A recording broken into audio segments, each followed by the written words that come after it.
যদি আমি সেন্সলেস হয়ে যেতাম হয়তো এত ভয়ে আমি পাইতাম না, হয়তো বেঁচে যেতাম। এত পরিমাণ ঘটনা আমার এখনো মনে হইলে আমার শরীরের লোম দাঁড়ায় যায়। এখন আমি জানি না এখনো যে ওই ঘটনাটা আমার সাথে কিসের জন্য ঘটছিল। আবার যখন আজান দিছিল তখন এমনি সবকিছু ঠিক হয়ে গেছে, একা একা গাড়ি স্টার্ট করে আবার চলে আসছি। ওই ঘটনার পর থেকে আমি আসলে অনেকদিন ফ্রিজিং গাড়ি চালাই।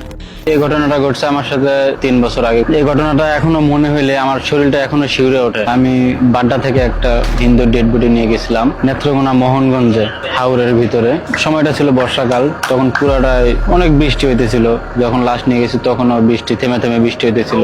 আনুমানিক প্রায় 1টা-1.5টা হবে আমি যখন যাইতেছিলাম। যখন নেত্রকোনা শহর পার হই তার আগে বলতে চাই যে আমার সাথে আরেকটা হাইস গাড়ি ছিল। ওনারা আবার আমার আবার গ্যাসের গাড়ি, গ্যাস নেওয়ার জন্য পথে আবার দাঁড়াইছিলাম। তখন ওই গাড়িটা আমার ক্রস করে চলে যায় আর কি। আগে লাশের আত্মীয় স্বজনরা ওই গাড়িতে ছিল, তারা আগে চলে গেছে। ঘটনাটা শুরু হয় যখন নেত্রকোনা শহর পার হয়ে যখন হাওড়া এলাকা ঢুকি আমি, তখন থেকে আমার সাথে ঘটনা শুরু। রাস্তাটা এমন রাস্তা শুধু গাড়ির মাপে ঢালাই করা রাস্তা। ওই এলাকা যারা আছে তারা চিনবে যে মোহনগঞ্জে যাইতে রাস্তাটা কেমন। আসলে খুবই একদম গাড়ির মাপে খুব সংকীর্ণ রাস্তা। ওই রাস্তাতে শুধু একটা গাড়ি যাইতে পারবে, মানে অন্য একটা ছোট গাড়ি আসলেও সাইড দেওয়ার মতো কোনো সিস্টেম ছিল না, গাড়ি ঘুরানোরও কোনো অপশন ছিল না, শুধু একটা গাড়ি যাবে। আর রাস্তাটা এমন যে লাশ নামায় যে আমি এদিক দিয়ে ঘুরে আসবো ওই পথেই কিন্তু আসা সম্ভব না, আমার আরেক পথ দিয়ে বেরোতে হবে, এরকম একটা জায়গা ছিল। তো ঘটনাটা করা শুরু হয় শহর পাড়ে যখন ওই রাস্তা ঢুকি তখন হচ্ছে আমার মনে হইতেছিল যে গাড়ির ভিতরে নড়াচড়া করতেছিল বা 3-4 জন মানুষ আসলে ভিতরে হাঁটাহাঁটি করলে যেরকম মন করে সেরকম মনে হইতেছিল। আমি আসলে কিছু মনে করি নাই, হয়তো গাড়ি হয়তো একটু ঝাঁকুনি খাইতে। এই ফ্রিজিং গাড়িতে আসলে পিছিয়ে দেখার কোনো সিস্টেম নেই, কারণ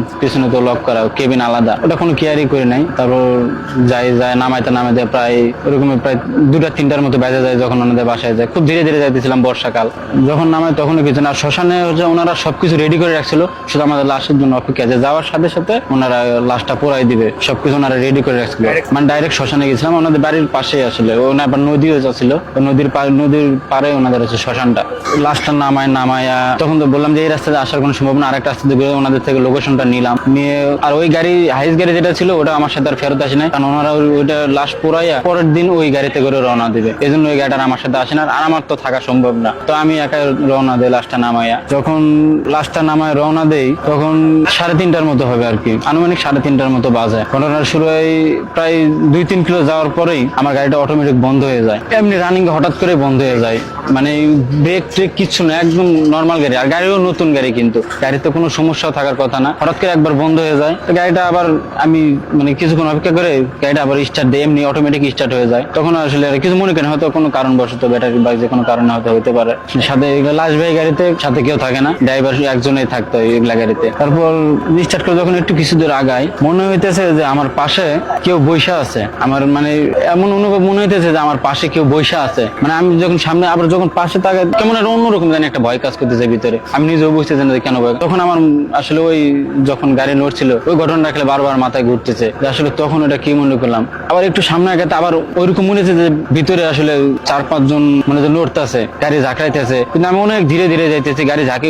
তখন পিছন থেকে মনে হয় যে কেউ গাড়িতে টোকা দিতেছে, মানে আমি আওয়াজ পাইতেছি যে কেউ টোকা দিতেছে, আমার কানের কাছে আসলে মনে হচ্ছে আওয়াজ পাইতেছে। কিন্তু আমি যে নেমে ভিতরে গিয়ে দেখতেও পারতেছি না, বৃষ্টি অনেক বৃষ্টি, তুমুল বৃষ্টি হইতেছে, বৃষ্টির কারণে নামতেও পারতেছি না। আবার তারপরও যাই ওইরকম ভয় কাজ করে নাই ভিতরে। ভয় কাজ করে যখন আরেকটু কিছু দূর যাওয়ার পরে গাড়ি আসলে টোটালি একদম সবকিছু বন্ধ হয়ে যায়, গাড়ি আবারও ওইরকম বন্ধ হয়ে যায়। আর গাড়ির ভিতরে অনেক চিল্লানির আওয়াজ মনে হইতেছিল, আর ওই টোকা দিতেছিল একটু পর পরেই। ওই রাস্তা এমন রাস্তা 10-15 কিলোর ভিতরে কোনো গাড়ি ঘর না, একদম হাওর। আমি তো একাই শুধু গাড়ি, আর আমি শুধু মানে আল্লাহ আল্লাহ করতেছি যে আসলে আমার সাথে কি ঘটতেছে, এটা আজকে কখন যাবার। ওখানে ব্যাক করে যাওয়ারও কোনো অপশন ছিল না। আমি না পারতেছি সামনে আগাইতে, না পারতেছি পিছনে যেতে, না পারতেছি গাড়ি থেকে নামে দেখতে। আমার খালি মনে হতেছিল যে আসলে আমি সেন্সলেস হয়ে যাই কখন, এরকম আসলে একটা অবস্থা হয়ে গেছিল। এটাও ভাবতেছিলাম যে যদি আবার এই নির্জন রাস্তায় সেন্সলেস হয়ে যায় আসলে আমার আসলে কি হয়ে যাবে নিজেও বুঝতে দেন। আবার অনেক কাহিনী শুনছি যে এগুলা আসলে অনেকের সাথে হয়েছে, তখন তো আসলে বুঝতে পারিনি। যখন নিজের সাথে যখন ঘটছে তখন আসলে বুঝতে পারছি যে এটা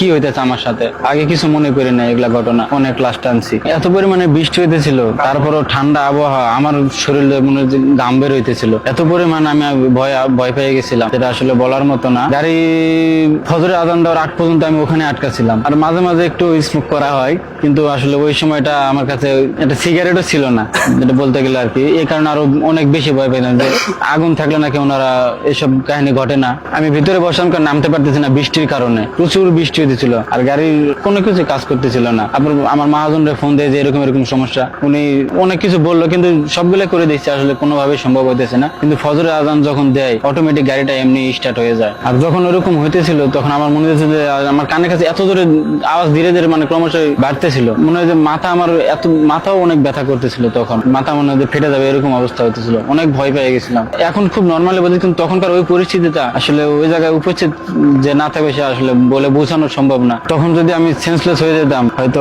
এত ভয়ে আমি পাইতাম না, হয়তো বেঁচে যেতাম। এত পরিমাণ ঘটনা এখনো মনে হলে আমার শরীরের লোম দাঁড়ায় যায়, এখন এত পরিমাণে ভয় পেয়ে গেছিলাম। আমি জানি না এখনো যে ওই ঘটনাটা আমার সাথে কিসের জন্য ঘটছিল। আবার যখন আজান দিছিল তখন এমনি সবকিছু ঠিক হয়ে গেছে, একা একা গাড়ি স্টার্ট করে আবার চলে আসছি। আমি ওই ঘটনাটা এখনো আসলে বুঝতে পারি না যে কেন আমার সাথে ঘটনাটা ঘটছিল।